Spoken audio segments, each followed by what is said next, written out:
En el año 1799, la Revolución Francesa entraba en su 10º año, y en París varias facciones luchaban por el poder.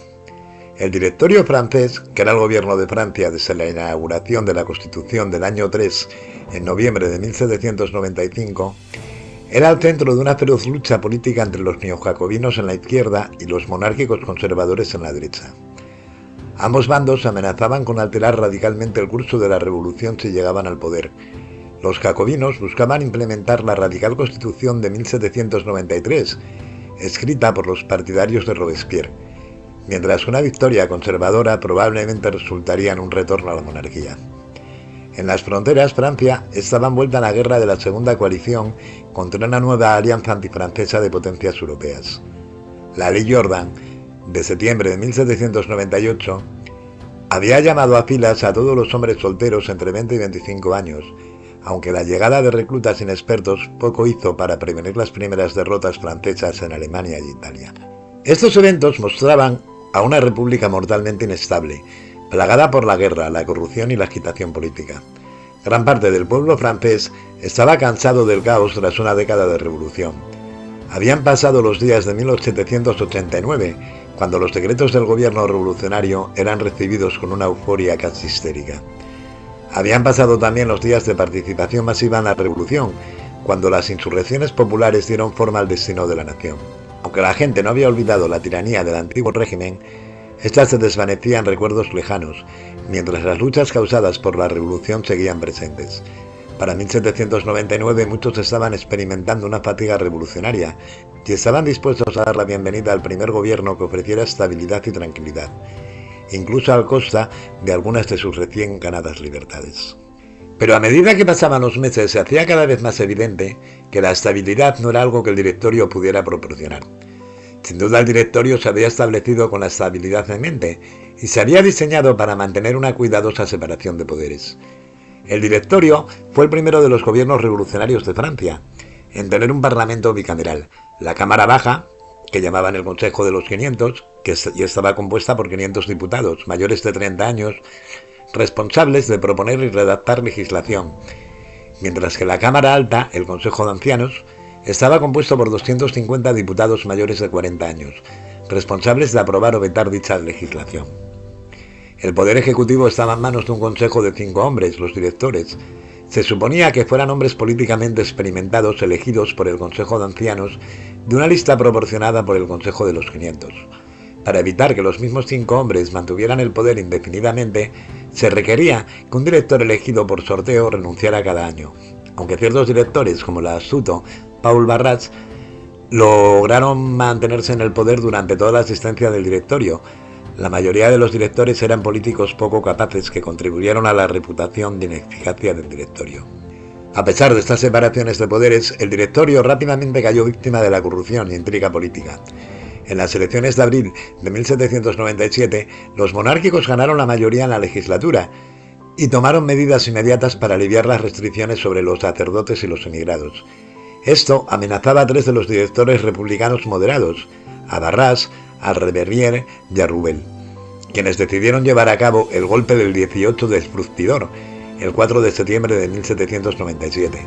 Los directores moderados, con la ayuda del popular general Napoleón Bonaparte, pusieron a París bajo la ley marcial, anularon las elecciones de 49 departamentos franceses y arrestaron a 214 diputados conservadores, 64 de los cuales fueron deportados a la Guayana francesa. Al año siguiente, cuando parecía probable que los neojacobinos ganaran la mayoría, los directores aprobaron una ley que descalificaba a 106 candidatos indeseables de las elecciones para preservar nuevamente la mayoría moderada. La insatisfacción con la gestión de la guerra por parte del directorio llevó a una mayoría de neojacobinos a ganar las elecciones en ambas cámaras, en las elecciones de abril de 1799.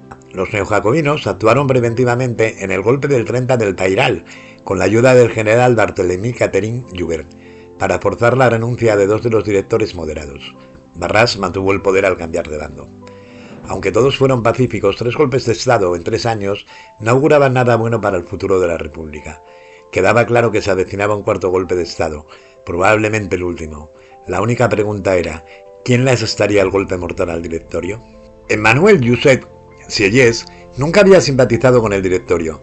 En 1795 se le ofreció un puesto entre los 5 directores originales, pero lo rechazó, porque estaba fundamentalmente en contra de la Constitución del año 3. Cuando se le ofreció el cargo nuevamente en mayo de 1799 lo aceptó. No por haber cambiado de opinión, sino porque se dio cuenta de que era el momento oportuno para destruir el directorio, y el mejor lugar para hacerlo era desde dentro. Sieyès no era ajeno al cambio político. En 1789 había sido una voz líder del Tercer Estado cuando comenzó la revolución al formar la Asamblea Nacional. Enemigo de Robespierre, Sieyès se había visto obligado a mantener un perfil bajo durante los años del dominio jacobino. Más tarde, cuando se le preguntó irónicamente qué había hecho durante el reinado del terror, Sieyès respondió: sobrevivir. Ahora, el hombre que ayudó a iniciar la revolución buscaba ponerle fin. Lo único que necesitaba eran amigos poderosos. Sieyès descubrió que no faltaban hombres poderosos que esperaban beneficiarse a expensas del directorio. Uno de ellos era Charles Maurice de Talleyrand, un hombre peligrosamente ambicioso que había perdido su cargo de ministro de Asuntos Exteriores en julio después de que fuera sorprendido al solicitar un soborno a diplomáticos estadounidenses. Otro era Jean-Jacques de Cambacérès, el influyente y extravagante ministro de Justicia que accedió a financiar la conspiración. La participación de Joseph Fouché, ministro de la Policía, resultó muy útil.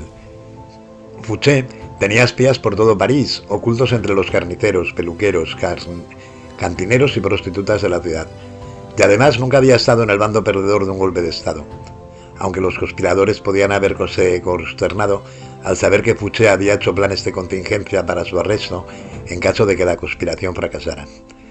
La conspiración también incluiría a Roger Ducos, otro director que en la práctica era el fantoche de Sieyès, y a Lucien Bonaparte, diputado en el Consejo de los 500 y hermano menor de Napoleón.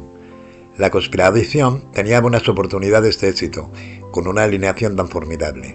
Lo único que necesitaba ahora era la fuerza para respaldarla.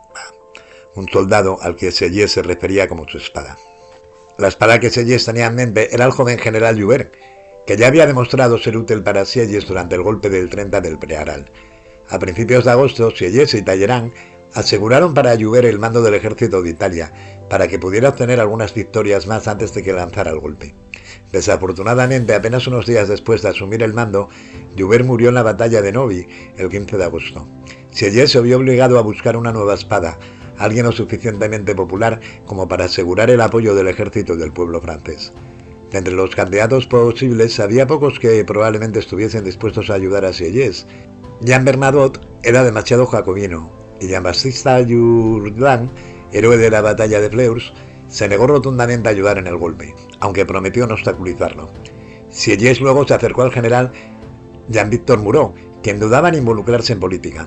A principios de octubre, mientras Sieyès visitaba a Moreau, llegó la noticia de que Napoleón Bonaparte acababa de llegar a Francia. Al escuchar esa noticia, se dice que Moreau comentó: «Ahí tienes a tu hombre». De hecho, Napoleón fue la lección más obvia. El famoso conquistador de Italia había pasado el año anterior en campañas en el Medio Oriente, aunque la campaña de Napoleón en Egipto y Siria había sido en la última instancia un fracaso. Pero las victorias que había logrado en el proceso, como la batalla de las pirámides, capturaron la imaginación del pueblo francés. Cuando llegó a París el 16 de octubre fue aclamado como un héroe triunfante, aunque Sieyès no simpatizaba con Napoleón personalmente y creía en privado que debería haber sido fusilado por abandonar a su ejército en Egipto. Talleyrand finalmente lo convenció de ofrecerle a Napoleón un lugar en la conspiración. Después de cierto debate, Napoleón aceptó y los hombres se reunieron en la casa de Lucien. El plan que los hombres idearon consistía en un golpe de Estado en 2 días. El primer paso era sacar al directorio de París. Si permanecía en la capital, los conspiradores corrían el riesgo de que los neojacobinos llamaran al pueblo de París a armarse en defensa del gobierno.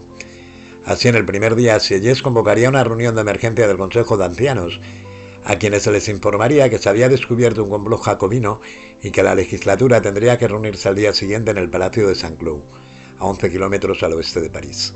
Mientras tanto, Sieyès y Ducos renunciarían al directorio y convencerían por coerción y soborno a los otros 3 directores para que también renunciaran. En el segundo día, Napoleón visitaría ambas cámaras legislativas y les informaría de que debido a los complots jacobinos, la república estaba en peligro y solo podía ser preservada mediante la revocación y reemplazo de la Constitución del año 3. Se establecería entonces un gobierno provisional, liderado por Sieyès, para redactar una nueva Constitución. Era un plan peligroso. Los golpes de Estado dependían del impulso y al extenderlo durante 2 días se corría el riesgo de exponer la conspiración. Sin embargo, los conspiradores decidieron seguir adelante con el plan, comenzando el 7 de noviembre de 1799. Sin embargo, varios de los ancianos sospecharon de la reunión de emergencia y tuvieron que ser tranquilizados, lo que obligó a los conspiradores a retrasar el plan. El nuevo día 1 se designó para el 9 de noviembre. En la noche del día 7, Napoleón cenó con los generales Bernadotte, Jourdan y Moreau, en un esfuerzo de última hora para solicitar su ayuda. Moreau fue persuadido para asistir, arrestando a los directores en el Palacio de Luxemburgo, pero los otros 2 se negaron. «Serás guillotinado», le dijo Bernadotte a Napoleón. Al día siguiente, Napoleón aseguró el apoyo del coronel Horace Sebastiani y el 9º Regimiento de Dragones. Todo estaba ya listo. A las 6 de la mañana del 9 de noviembre, 60 oficiales del 17 Distrito y de la Guardia Nacional se reunieron en casa de Napoleón en la Rue de la Victoria. Vestido de civil, Napoleón explicó la delicada situación en la que se encontraba la República y pidió su lealtad, haciéndose pasar por el protector del gobierno que estaba a punto de destruir. Mientras tanto, el Consejo de Ancianos se había reunido en el Palacio de las Tullerías, donde Lucián Bonaparte les informó del complot jacobino. Por su propia seguridad se obligó a los ancianos a firmar 2 decretos. El primero otorgaba a Napoleón el mando de todas las fuerzas armadas locales y el segundo trasladaba oficialmente la sesión al día siguiente de las Tullerías a Saint-Cloud. Aquellos ancianos considerados más propensos a oponerse a los decretos simplemente no habían sido informados sobre la reunión de emergencia y no estaban presentes. A las 10 de la mañana, Napoleón se cambió a su uniforme de general y cabalgó hacia las Tullerías para tranquilizar personalmente a los ancianos. En su camino pasó por la Plaza de la Revolución, donde tantos supuestos enemigos del Estado habían sido guillotinados durante el terror. Napoleón, al parecer, comentó a un cómplice: «Mañana o bien dormiremos en el Luxemburgo o terminaremos aquí». Más tarde, esa mañana, Sieyes y Ducos renunciaron al directorio y presionaron a los otros 3 directores para que hicieran lo mismo. Paul Barras al principio se mostró reacio, pero cedió después de que Talleyrand le ofreciera un soborno. Barras salió inmediatamente de París escoltado por la caballería para asegurarse de que no cambiara de parecer.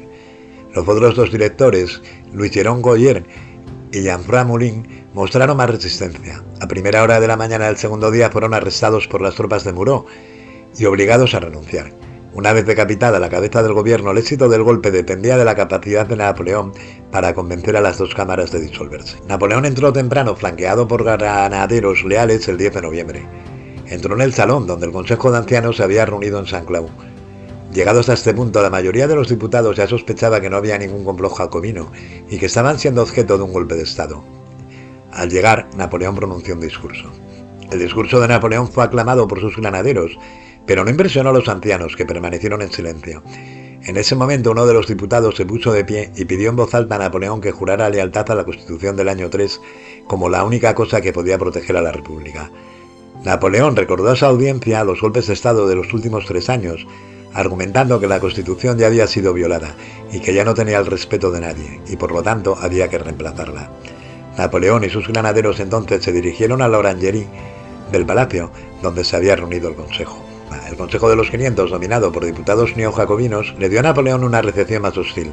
Napoleón apenas había entrado en la sala cuando los diputados expresaron su indignación al ver a hombres uniformados en una reunión del gobierno. A pesar de la oleada de gritos, Napoleón subió a la tribuna gritando: «No quiero más de este faccionalismo, esto debe terminar». En una escena que recuerda la caída de Robespierre, los diputados se levantaron gritando: «Abajo el tirano, abajo el dictador, proscríbanlo». Lucián Bonaparte, recién nombrado presidente del Consejo, intentó restablecer el orden, pero varios diputados ya se habían levantado de sus asientos. Rodearon a Napoleón, empujándolo e incluso abofeteándolo antes de que los granaderos pudieran sacar al general de la Cámara. Después de que Napoleón se fuera, se propuso una moción para declararlo proscrito, y varios diputados retuvieron por la fuerza a Lucián Bonaparte en la silla del presidente para mantener legal la sesión mientras votaban. Según algunas fuentes, cuando le informaron sobre qué se estaba votando en el Consejo de los 500, Napoleón, quien nunca había mostrado signos de miedo en batallas, palideció y comenzó a temblar. Ya sea que esto fuera cierto o no, está claro que había estropeado la segunda fase del golpe. Lucián salvó el complot Y al salir de la sala se acercó a los 400 soldados que habían sido apostados para proteger ambas cámaras. Lucián les dijo a los soldados que una minoría de diputados jacobinos, sobornados con oro inglés, estaban aterrorizando al resto del Consejo de 500 y habían amenazado la vida de Napoleón blandiendo dagas. Les instó a dispersar la reunión. Cuando los soldados vacilaron, Lucián sacó su propia daga y la apuntó al corazón de Napoleón gritando: «Juro que apuñalaré a mi propio hermano en el corazón si alguna vez intenta algo contra la libertad de los franceses». Este pequeño acto teatral funcionó. Los soldados marcharon hacia la Orangerie y sacaron a los diputados. Muchos de ellos saltaron por las ventanas para evitar ser arrestados. Más tarde, esa noche, Lucián reunió a tantos diputados que apoyaban al golpe como pudo encontrar. Sin oposición presente, los diputados votaron por suspender ambas cámaras de la legislatura durante 4 meses y expulsar a 61 de los neojacobinos del Consejo. Después de votar para establecer un consejo provisional para redactar la nueva Constitución, Lucián terminó la reunión, y así el directorio francés fue disuelto. El 11 de noviembre, Sieyès, Ducos y Napoleón fueron nombrados como los 3 cónsules del gobierno provisional, encargados de redactar la Constitución. Sieyès, creyendo que había ganado, tenía la intención de escribir la Constitución por sí mismo, pero subestimó la capacidad política de Napoleón, quien instigó un verdadero golpe dentro de un golpe. Napoleón superó a Sieyès utilizando su popularidad y la fuerza de su personalidad. La Constitución del año 8, adoptada el 24 de diciembre de 1799, fue en gran parte obra de Napoleón y sus aliados. Sieyès se vio forzado a un retiro efectivo y Napoleón fue nombrado primer cónsul del nuevo gobierno de la República. La mayoría de los otros conspiradores, como Talleyrand, Cambaceres y Fouché, seguirían ocupando cargos en el gobierno de Napoleón. Inicialmente Lucián, el hermano de Napoleón, también lo hizo, pero al final se desilusionó con el gobierno de su hermano y se exilió voluntariamente en Roma en 1804. Ahora finalmente establecido en el poder, Napoleón proclamó a la nación que la Revolución Francesa había terminado.